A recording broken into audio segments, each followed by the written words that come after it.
Good morning बाबू लोग। मैं Rahul sir. आज फिजिक्स का प्रकाशिकी चैप्टर स्टार्ट कर रहा हूँ। तो प्रकाशिकी में पहले हम लोग प्रकाश के बारे में जानेंगे क्या कि प्रकाश क्या है। तो प्रकाश ऊर्जा का एक रूप है जो विद्युत चुंबकीय तरंग के रूप में संचरित होता है। प्रकाश स्वयं नहीं दिखता बल्कि आंखों की रेटिना को संवेदित करते हुए वस्तुएं दिखाता है। प्रकाश का निर्वात में वेग 3 × 10⁸ मीटर प्रति सेकंड होता है। अगर इसे हम किलोमीटर में बदले तो 3 × 10⁻⁴ किलोमीटर प्रति सेकंड होता है। यानी बोला जाए तो प्रकाश एक ऊर्जा है जिसकी मदद से हम किसी वस्तुओं को देख सकते हैं। यह एक क्या है, विद्युत चुंबकीय तरंग भी है। यानी तरंग बोले तो यह तरंग की भांति व्यवहार भी करती है।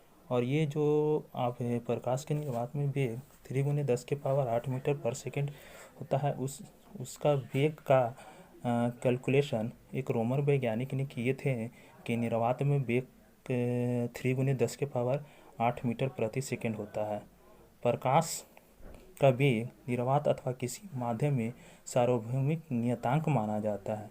यानी बोले तो वो वेग जो होता है, प्रकाश का जो वेग होता है निर्वात या किसी माध्यम में, वो कांस्टेंट रूप में चलता है, यानी 3 × 10⁸ मीटर/सेकंड। अब आते हैं हम लोग कि जब प्रकाश को किसी एक तल पे गुजारते हैं तो क्या होता है। तो वह एक प्रकाश का परावर्तन है कि जब प्रकाश किरण किसी चिकने पृष्ठ पे आपतित होता है तो वह पुनः उसी माध्यम में लौट जाती है। जब प्रकाश की किरणें किसी चिकने पृष्ठ पे आपतित होती है तो वह उसी माध्यम में पुनः लौट जाती है। इस लौटने की घटना को ही प्रकाश का परावर्तन कहते हैं। प्रकाश का परावर्तन के दो नियम होते हैं। पहला नियम होता है आपतित किरण, अभिलंब तथा परावर्तित किरण। और आपतित किरण, अभिलंब तथा परावर्तित किरण तीनों एक ही तल पर उपस्थित होते हैं। दूसरा, आपतन कोण और परावर्तन कोण दोनों बराबर होते हैं। जैसे कि आपने फिगर में देख रहे हैं कि कोई प्रकाश किरण आकर परावर्तक सतह पे आपतित होती है और उसे पुनः उसी माध्यम में लौट जाती है। जैसे आई एंगल देख रहे हैं आप और एंगल आर देख रहे हैं। आई को हमने आपतन कोण कहा और एंगल आर को परावर्तन कोण कहा, और बीच में जो लाइन है उसे हम अभिलंब कहते हैं। तो जैसे आपतन कोण किसे कहेंगे, तो आपतन कोण अभिलंब और आपतित किरण के बीच में बना कोण ही आपतन कोण कहलाता है। और परावर्तन कोण जैसे अभिलंब और परावर्तित किरण के बीच में बना कोण परावर्तन कोण कहलाएगा। नोट: यदि किसी कोण का परावर्तन सघन माध्यम से होता है तो आपतित किरण और परावर्तन किरण के मध्य कालांतर पाई या पथांतर λ/2 होता है। ये सब हम आपको वेव ऑप्टिक्स में बताएंगे, लेकिन इसमें कुछ नोट लिखवा दिए हैं। जैसे नोट है दूसरा कि यदि कोई प्रकाश किरण किसी पृष्ठ पे अभिलंबतः टकराती है तो आपतन कोण और परावर्तन कोण के मान शून्य होते हैं।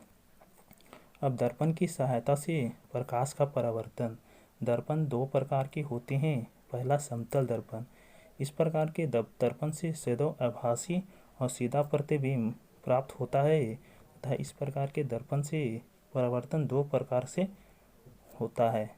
जैसे पहला, नियमित परावर्तन, यदि तल चिकना हो तो, और दूसरा विसरित परावर्तन, यदि तल खुरदरा हो। कहने का मतलब है कि नियमित परावर्तन समतल दर्पण में जब होता है जब यदि तल चिकना हो तो, और दूसरा विसरित परावर्तन होता है यदि तल खुरदरा हो तो। दूसरा है गोलीय दर्पण। कांच के किसी खोखले गोले से कुछ भाग काटकर उसके एक पृष्ठ पे या आंतरिक पृष्ठ या बाह्य पृष्ठ पॉलिश कर दी जाए तो उससे प्रकाश का परावर्तन होने लगता है, अर्थात वह दर्पण के भांति व्यवहार करने लगता है। इसे ही गोलीय दर्पण कहते हैं। गोलीय दर्पण दो प्रकार के होता है, एक अवतल होता है और एक उत्तल होता है। तो